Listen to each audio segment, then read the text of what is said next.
Yeah, so thank you. So the first thing is we have to set aside the kind of political ideals that we learned within the West. I'm from Canada, and especially in the post-World War II era, there's a kind of consensus that there's only one legitimate way to select leaders, and that's through democratic elections. And all other forms are authoritarian, and we don't distinguish between like, North Korea, family-run dictatorships, or military dictatorships like in Myanmar or and so on. China is a different, let's call it political animal. And the first thing to note is that it's a large, obviously, it's an obvious point that it's a huge country, but there's a kind of uh, consensus in China, at least among political elites and political reformers, that there's no one single way to select leaders, and it depends on the level of government. So, at the lowest level of government, in villages, for example, most villagers are very intimately acquainted with the people, with their leaders, and it makes sense to use, for example, democratic elections to select leaders because the people they know who's likely to be corrupt, who's not, and who's more capable, who's less capable.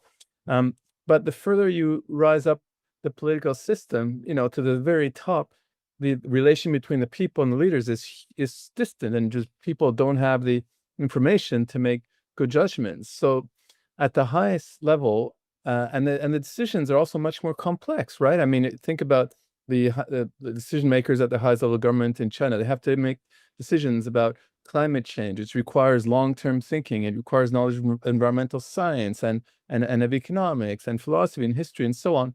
And also requires ideally a long period of training at lower levels of government to try and increase the likelihood that leaders make informed political judgments. So at the highest level of government, I term this ideal political meritocracy, but of course not my invention. It's just making sense of what's already there. In Chinese, it's 贤能政治. And this is the idea that the political system should aim to select and promote public officials with above average ability and virtue. So in practice, it means that political leaders have decades of training at lower levels of government, ideally a proven record of accomplishment, and not be corrupt, and also serving in different parts of government. I mean, sometimes in poor provinces, in richer provinces, in state-run enterprises, and in purely political functions. And if they do well at all those, then ideally they could be selected and promoted at higher levels of government. And what about in between? Well, in between, we don't exactly know what works and what doesn't. So there's room for experimentation about selecting and promoting leaders. So in the past, like until maybe 15 years ago, there was a kind of consensus that we should promote leaders who do well at developing the economy, because that's the best way of reducing poverty. But since then, the issues are much more complex, right? Huge gap between rich and poor, environmental disasters, and still poverty reduction is an issue. So how can we select and promote leaders based on these diverse kind of standards? Well, we carry out experiments. We see if it works in one province, if there's a way of accurately assessing ability to promote the environmental sustainability, for example, in Hangzhou, then that could be generalized to other parts of China.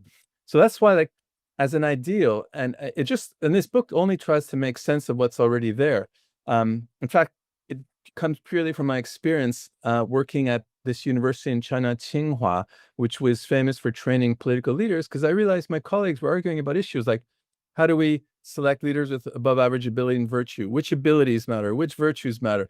What's the relation to ability and virtue? How to assess ability? How to assess virtue? And how does it work differently at different levels of government? I thought, wow, this is fascinating stuff. So then I wrote a book that tries to make sense of this ideal. So the basic ideal in kind of slogan form is at lower levels of government, you rely much more on democratic mechanisms.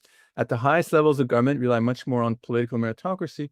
And in between, lots of room for experimentation. That's the ideal. And I think it's partly embedded in the reality, but of course, there's a big gap between the ideal and the reality. We still know, for example, there's lots of corruption in the system. And if the system worked well, there wouldn't be corruption, right? Because virtue means at minimum, don't be corrupt. But the question is, what standard should we use to assess political progress and regress? And here I say, we need to set aside what we learned as, in Canada, in my case, and use a standard that people here evaluate political progress. And this kind of idea of, relying more on democratic mechanisms at lower levels of government, relying more on meritocratic mechanisms at high levels of government, and in between lots of room experimentation, I think is an appropriate standard for the Chinese political context. Because of the country's size, because of the country's political culture, this ideal of political meritocracy has a long history. And because in the past few decades, there's been this radical transformation of the political system, basically a re-institutionalization of this meritocratic system. People say, like, I'm from, people say, wow, in China, there's been no political reform, lots of economic reform, no political reform, because the same organization is still in power. But I mean, China now versus in the Cultural Revolution is a completely different political system, right? Cultural Revolution was complete chaos and destruction of bureaucracy. Since then, there's been an attempt to re-implement a complex bureaucratic system where the public officials are selected first by examinations and then by performance evaluations at lower levels of government, which is basically in form what you had in most of imperial China, not so much in content, but in form. So it's really quite fascinating, I think, to explore and understand this. Sorry for the long-winded answer. No, it's good, and it's well, like meritocracy. You can almost put some of the Western big thinkers in its category. I mean, if you look at Plato, he didn't favor necessarily, well, not necessarily, he didn't favor democracy as the best path for government. That is, made the point that when you select the best captain of a ship, you want the skills there, you want the merit, and it was therefore quite cautious that when you develop a government, that it shouldn't be merely the one who sells himself in the best. So there's a strong. This is why also Plato was quite critical, by the way, of why democracy might not last, why it was transitionary towards tyranny. But it's So if I interesting. could Yeah. support that, I completely agree. So the ideal political meritocracy is not foreign to the West. As you say, Plato's Republic, is a pure defense of political meritocracy, where the leaders are selected after decades of training based on their ability and virtue. But today, when we read the Republic, we don't use it as a model for thinking about the contemporary political system, right? In Norway or in Canada. I mean, it would be crazy if we did that, right? Even in the late 19th century, you had John Stuart Mill, the great liberal, saying, well, of course, not everybody has a capacity to make informed political judgments. We should give extra votes to educated voters. If I said that in Montreal, people would think this guy's crazy, right? So there's been something change in the West. Post-World War II, there's this very dogmatic consensus that doesn't matter about size of government, political culture, history, national conditions. There's only one legitimate way of selecting leaders. It's a crazy idea, but it's basically a pure dogma that has seized people's minds in the West. Sorry for the polemics. Yeah, I'm just agreeing with what you're saying. Yeah.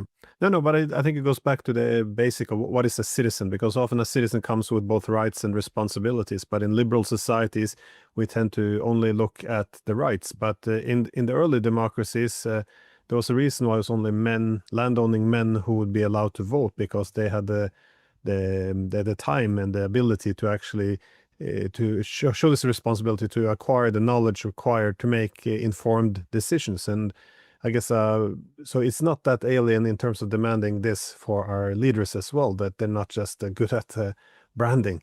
However, I did find it interesting you mentioned that China men say is good for them because of the big size. It's a way of structuring their society, and this is kind of unique because I haven't actually heard the Chinese sell this to the world as a universalist notion or a format, something that the Chinese are the champions of this, and the rest of the world should model themselves after China. Sure. Okay, so two things. The first regarding what you said earlier. So the ideal of the meritocracy, it also rests on this idea of equal opportunity at the start, which actually you also have in Plato's Republic, right? Where both women and men could be guardians, meaning philosopher kings and queens. So it's the same in China. Not imperial China. Imperial China, you had the examination system where only men could join it. But now, to go through the political system, everybody has equal opportunity. First, to get in through this GAL, called this ultra competitive examination to get into universities, and then through this is called a Gongyuan Kaoshi, which is examination for public officials.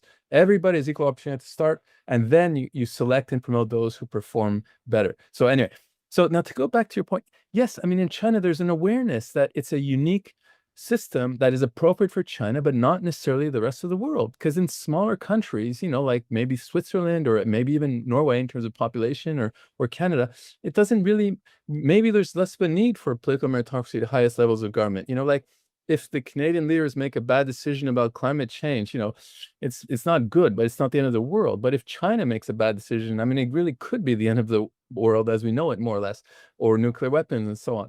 So the bigger countries have bigger responsibilities. It's much more important to ensure that we have political meritocracy at higher levels of government in big countries. And also political culture matters, right? In China, you have this long history where it's not just its ideal, it's been there throughout at least 2,500 years. It's also been institutionalized through a complex bureaucratic system, which has over 2,000 years of history.